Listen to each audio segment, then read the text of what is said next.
Bonsoir et bienvenue dans votre édition varoise, votre rendez-vous avec l'actualité locale. Nous sommes vendredi 27 mars, au sommaire de ce journal du rugby, avec le RCT qui se déplace à Castres ce soir en jeu de taille pour les deux équipes en lutte pour le maintien.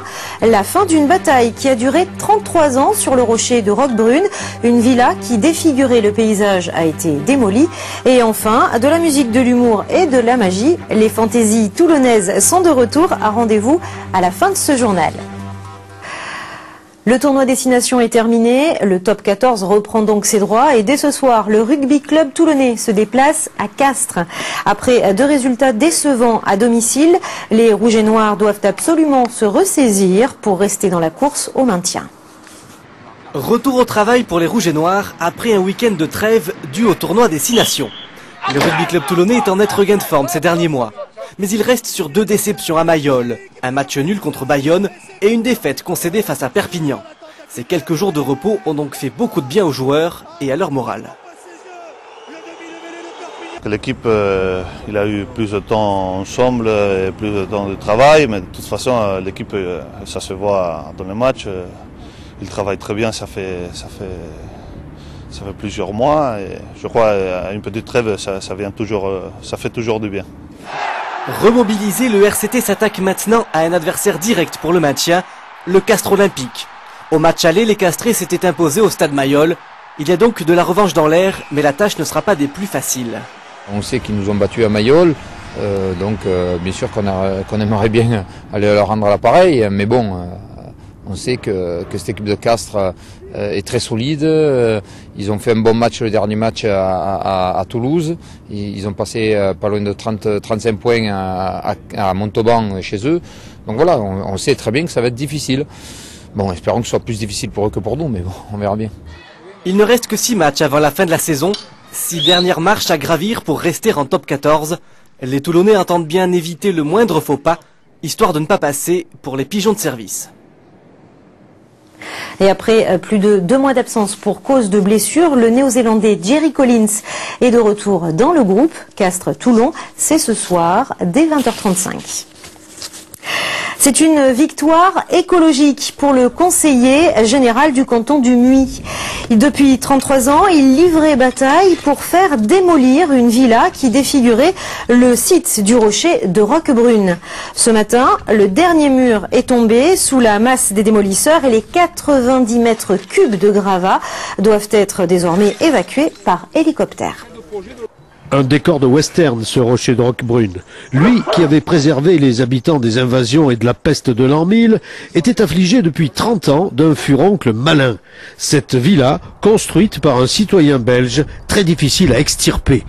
Ça fait 33 ans pratiquement que nous luttons pour faire disparaître cette énormité face à un site aussi majestueux.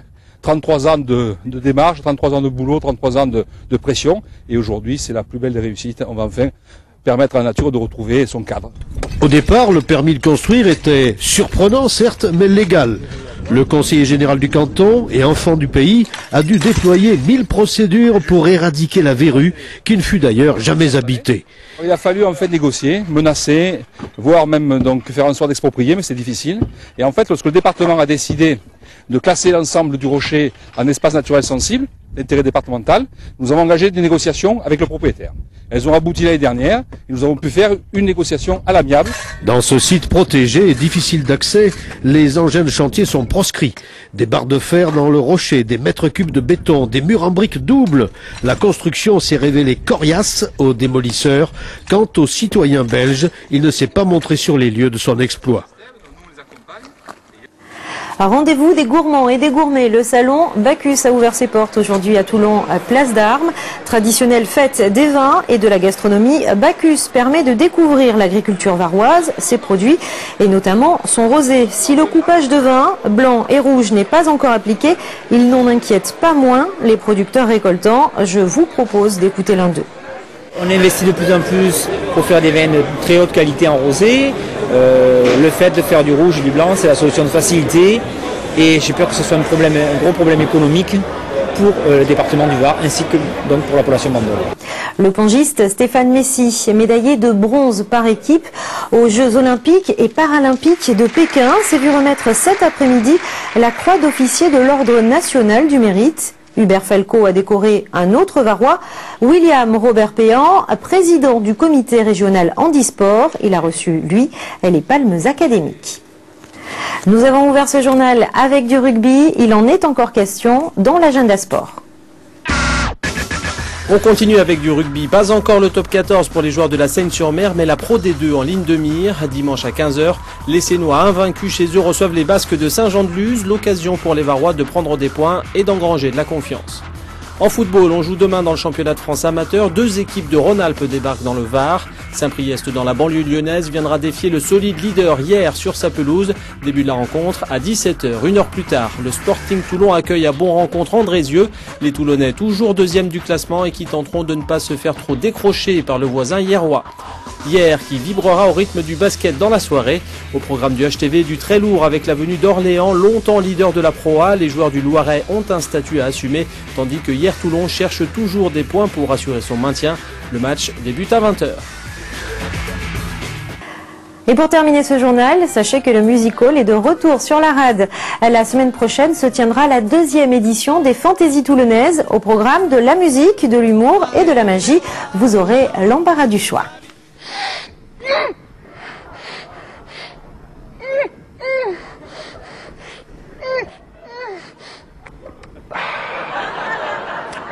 Réalité ou illusion?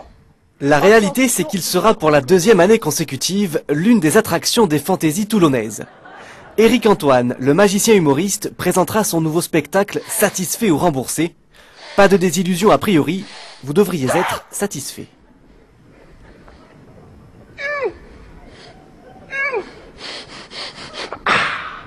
C'est un artiste qui mélange l'humour, la magie, qui cite de grands philosophes, tout ça amené, donc il donne un peu, entre guillemets, des propos très intellectualisés, entre guillemets, mais tout ça amené avec beaucoup de folie, beaucoup d'humour, beaucoup de second degré, donc c'est un personnage qui se prend pas du tout au sérieux.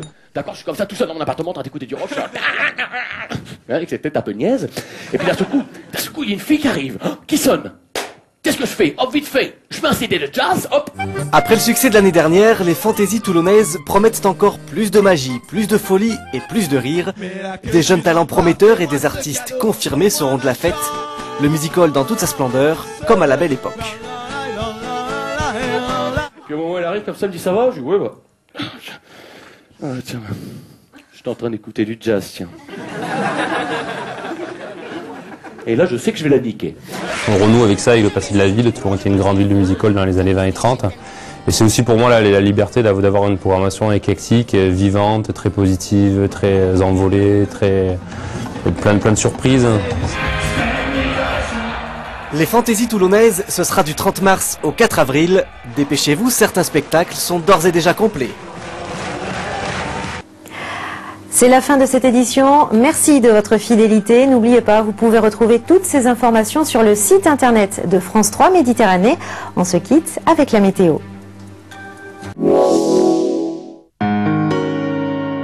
France 3 vous présente la météo avec Areas, assurance auto, habitation, épargne. Le ciel se couvre dès demain matin de nuages assez épais sur les côtes. Un vent d'est souffle modérément. Les températures au lever du jour varient de 6 à 10 degrés. L'après-midi, nouvelle dégradation par l'est avec un peu plus de grisaille et quelques gouttes de pluie attendues. Pluie de plus en plus importante vers la fin de journée.